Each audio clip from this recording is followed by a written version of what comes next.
Welcome back. To start creating your Facebook group, you must have an existing Facebook account. Head to www.facebook.com/groups.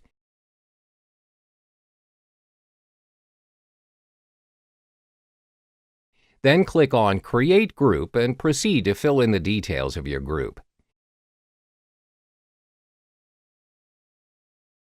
Facebook makes it compulsory that you need to add at least one friend into the group to create it.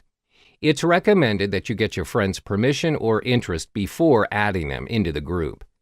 Adding them in cold will almost certainly kill the engagement of your group. For now, just put in your own email to create the group.